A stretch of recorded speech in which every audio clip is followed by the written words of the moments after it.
Welcome to our first session in track two. Nothing like starting out with a bang. I'm Wendy, and I would like you to meet Leonard Hauck. Leonard is the Director of Learning Design at Cambridge Education Group, and he's not just a mastermind behind the screen, but also a gold medalist in learning design. When he's not busy winning awards or writing for top publications, he's probably cooking up the next big thing in online education. Today, Leonard is going to be serving us a gourmet meal of online learning, kind of Michelin star style. But unlike a traditional chef, Leonard's kitchen is filled with teachers and tutors and IT folks and some media folks.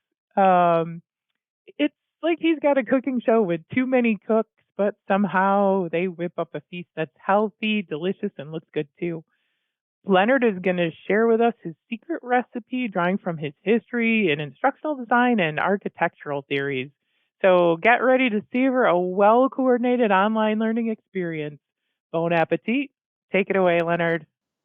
Oh, thanks, Wendy. I feel like it'll be hard to outdo that introduction. Um, the title of my presentation is Crafting the Online Learning Feast. And what I'm trying to do is really answer a question about what it is that the learning designers or instructional designers, learning experience designers, what have you, what they do and what their aspirations should be. And so if we start, with this question of what is a learning designer, my favorite response to this is from the Dutch educational, my great heroes, Paul Kirschner, and asks, what distinguishes a cook in a regular restaurant from a top chef who works in a Michelin 3-star restaurant? And he says that a 3-star chef is a master in 3 areas. They're a master of tools, such as knives, ovens, pots, techniques, baking, frying, such as flour and milk. And the same goes for a top learning designer or instructional designer. They too are a master of tools, such as learning platforms, webinar software, video editors, techniques as well, but of things such as discussions, lectures, and assessments, and ingredients such as media, examples, and simulations. But that's not all. So you say, Leonard, what? What else? There's more? Yes. The Michelin star chef and the top level learning designer need to know when, how, and why tools, techniques, and ingredients should be used. They are masters in applying the right pedagogy at the right time. In other words, the top chef or top learning designer puts it together. So whereas we see this delightful but seemingly simple experience, what they experience is a complex constellation of factors that they're holding with all their might in balance. And this is the problem I want to talk about today. So how do we make all these parts work together? This is our challenge and it's our aspiration. And I would argue that one of the best answers in how we do this, at the risk of mixing metaphors, is from architecture. And the architect and design theorist Christopher Alexander, who wrote an amazing book called Notes on the Synthesis of Form. And Christopher Alexander attempts to explain design quite systematically. So he says that in designing, we're searching for harmony between these two intangibles, a context and a form. So you have this context, which is an ensemble of forces, and on the other hand, you have a form, which is your design response to these forces. And what you're trying to do is achieve a fit. You're trying to achieve a harmony between the two. And when your form has a fit with the context, that's a good design. Alexander asks us to think of a kind of a game that many of us have played before, or a kind of parlor trick where you take metal iron filings and you can put them on the top of a piece of paper or a coffee table, and then you put a magnet underneath, and it'll assume this kind of lovely curving shape, which comes from it. You can very clearly see the shape of the magnetic forces. And in design, he asks us to imagine is like, were we to take those iron filings and arrange them on, say, the top of the coffee table, such that if we put the magnet underneath later, the filings wouldn't move. So the design, the form, traces the contours of the forces.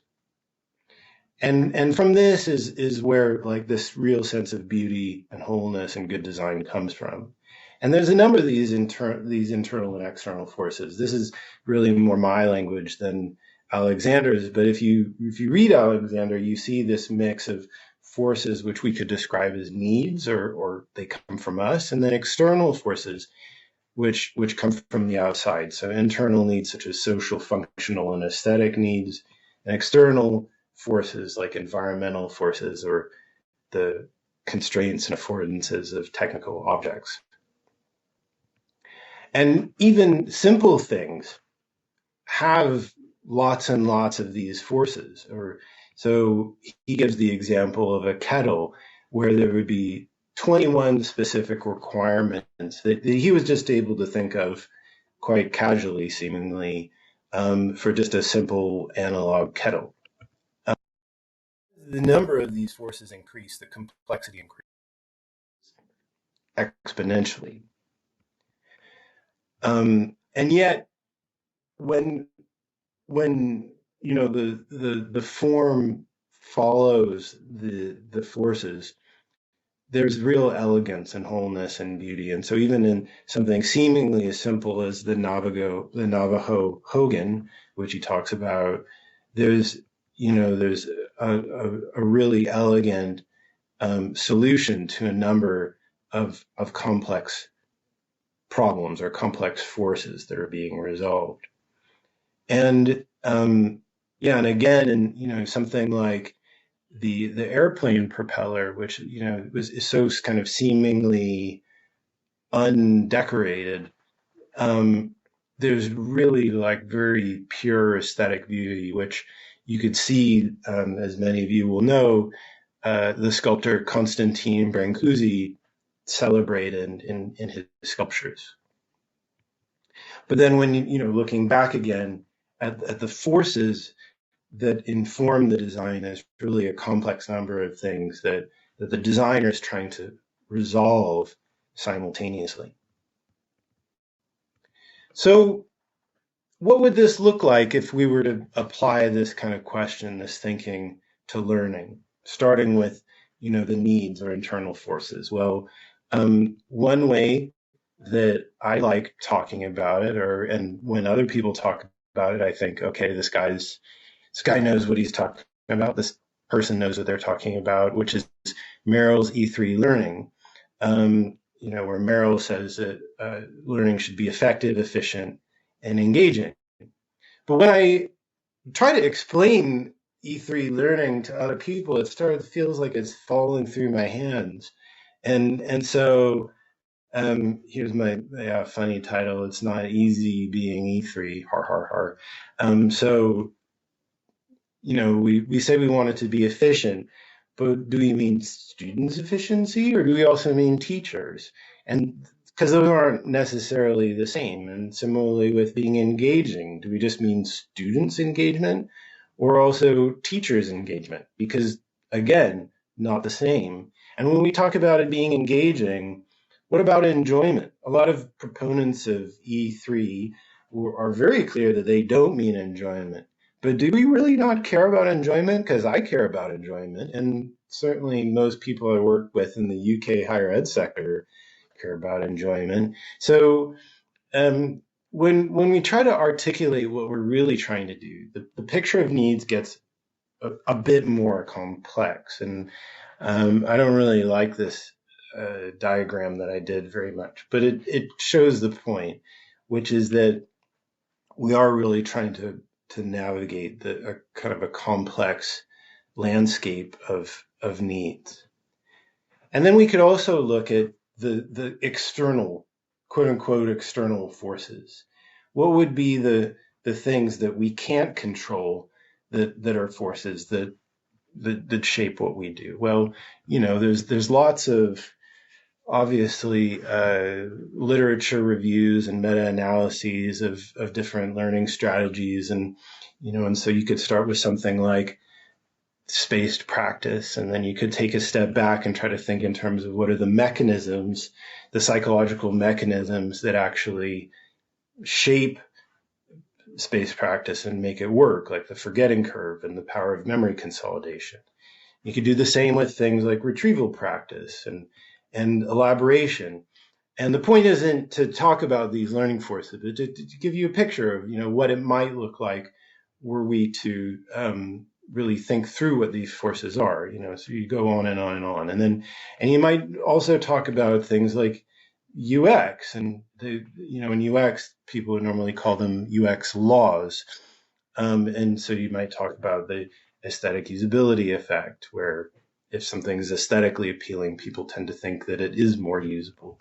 Or Hick's law, that where the number of options somebody has, for the higher number, the longer it takes to make a decision. And Fitts law, where the larger a visual object is, the more likely it is to be selected, and on and on.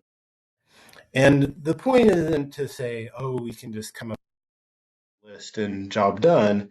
This is obviously a very nuanced and complex thing where there's boundary conditions, and some things work some places and not others.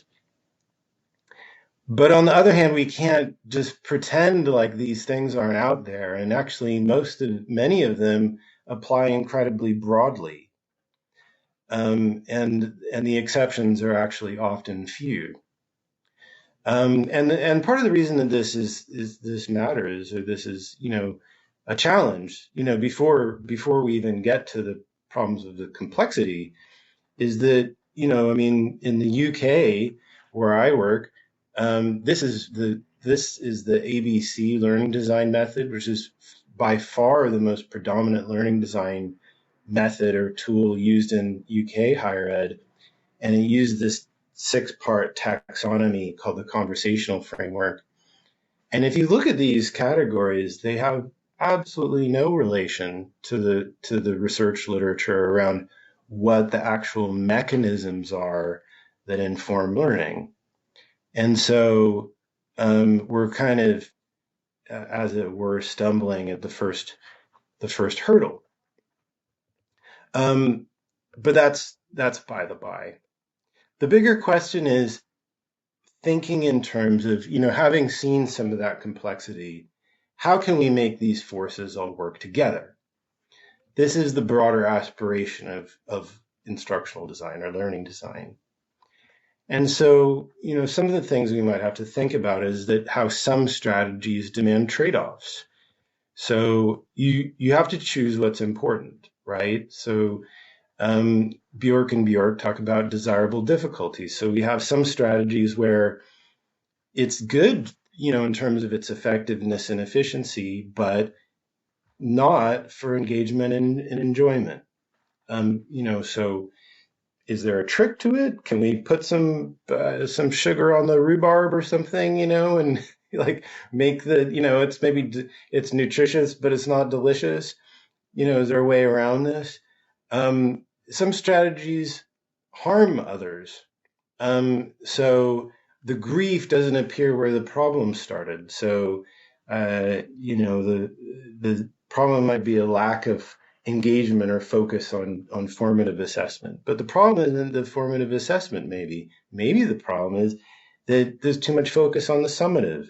And people know what, for example, they know what their paper is at the end of the module, and they're just putting all their energy into that and not the ungraded discussion that you made. Or there's a lack of engagement with feedback, but it may turn out that it's a UX problem that's making the feedback findable. So it's like, I don't know, bad analogy. I just thought of this, but like the problem isn't the fruit tart. The problem is that you brushed your teeth like before you ate it and makes everything taste weird. And then there's some strategies that help others, but in a particular sequence, right? So we know from the worked example effect that if you do a demonstration and then a task, then that works better than the other way around. You could do a quiz, a retrieval practice, and activity like drawing or mapping that works better than the other way around. You can have quizzes. Some case studies have shown you can have quizzes and a discussion, and that works better than the other way around. And then interestingly, you can have a video and then a quiz, and the quiz will enhance the video, the learning from the video, because people knowing that they're going to be quizzed will pay more attention. And so some of the in some of these kind of simple cases, these activities become more than the sum of their parts. And so design becomes a bit like hammering nails on a knotted beam, you know, and you can imagine more of them, but just for the limitations of my graphic design skills, we'll go with this. And so you try to get like the first and the third and the fourth down, but the second and fifth stay up. And you try to get the last two down, but the first three stay up. And then you get the second down, and that's it. The rest of them are up.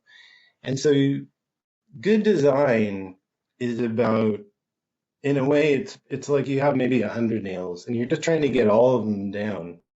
And you need to understand the whole beam and all the nails in order to get the optimal outcome. So you might say, okay, this seems kind of complicated, Leonard, but what do we do? How do we put actually all this together? How do we manage this complexity? And this is where Christopher Alexander would say we need to learn from vernacular architecture. We need to learn from local cultures of architecture. We have incredibly holistic and beautiful architecture. For example, the Shinto architecture of Japan, or the Minangkabau architecture of Indonesia, or the Sudanese architecture in Western Africa.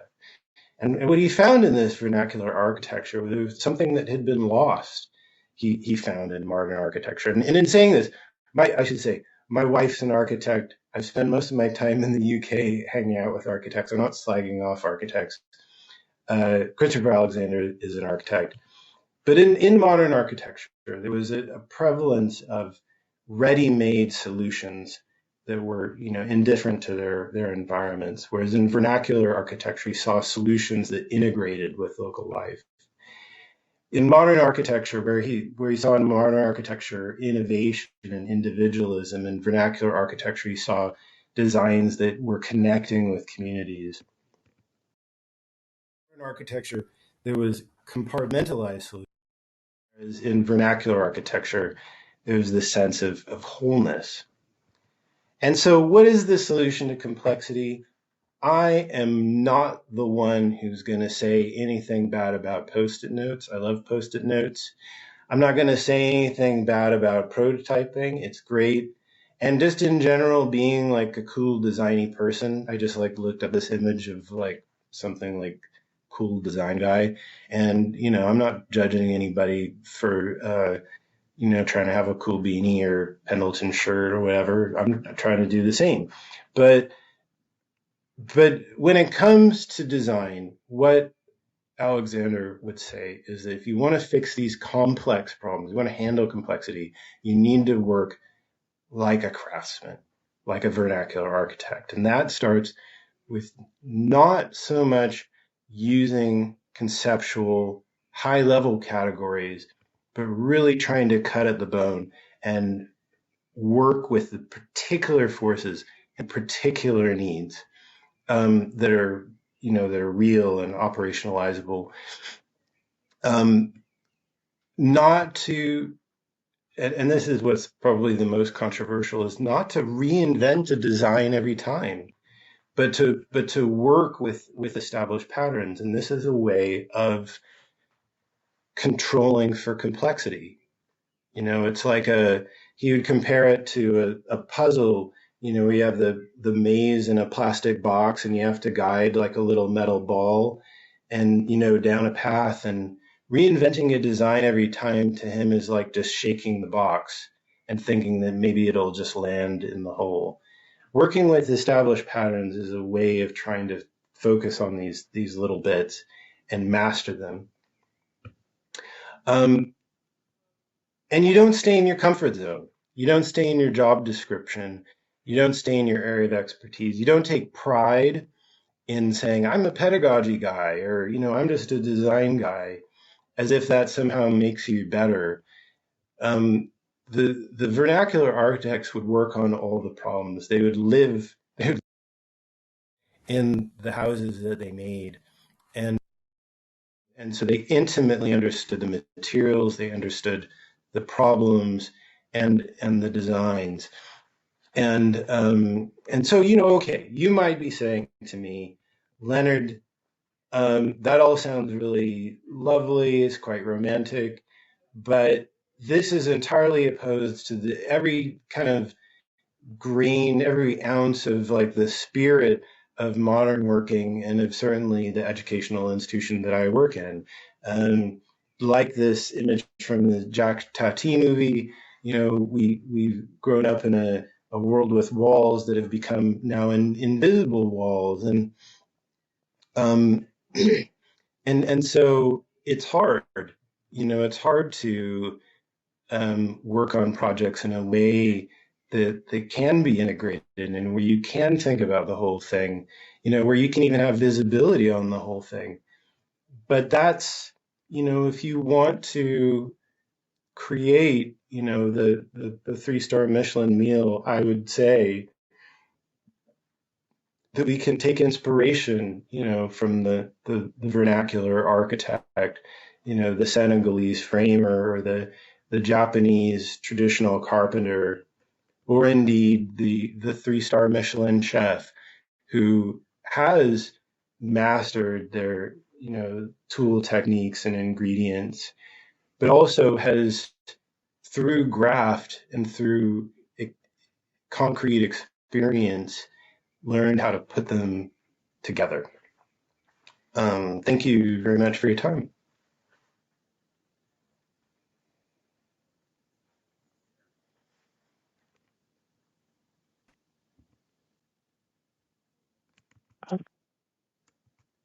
And if anybody would like to answer, please go ahead and put those in the Q&A. So first we have a question from Caitlin Merritt. She says she's enjoying your architecture. However, she's seeing that Western society is not built for this kind of craftsmanship. How do you recommend navigating the challenges of this discord? I'm also weary of the idea of taking inspiration from the global majority in powerful society. I didn't hear the last part. Sorry, Wendy. Right. Let me go back here. How do you recommend navigating the challenges of the discord of the challenges of the short time?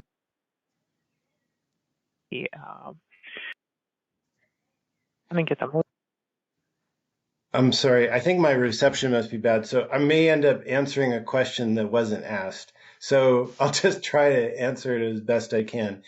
I mean, it is really difficult. And I think that maybe Christopher Alexander's a funny chap. Like, I think that, he's maybe in some ways should be taken with a grain of salt.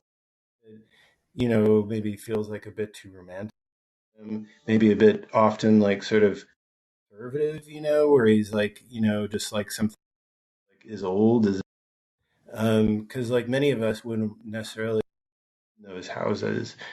But I think that what I think that he's right about is about, wholeness and about integration. I think that we can't, um, learning design, we can't necessarily do.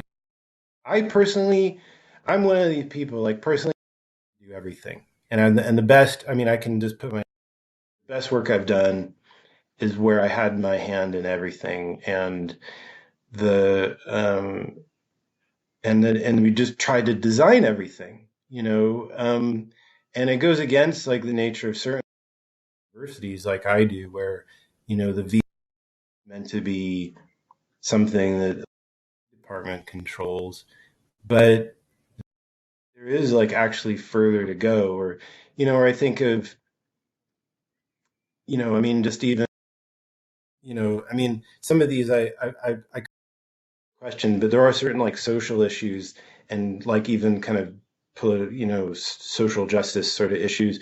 But one of the kind of biggest social justice issues to my mind is that universities have a problem that they're really like, as I can tell, like we're the inherent, ancient Greece, which was like a slave society where we still like look down on people who do the work. And certainly like, don't, want to, many of the I work with don't want to be seen as building things, making things, that's low status work.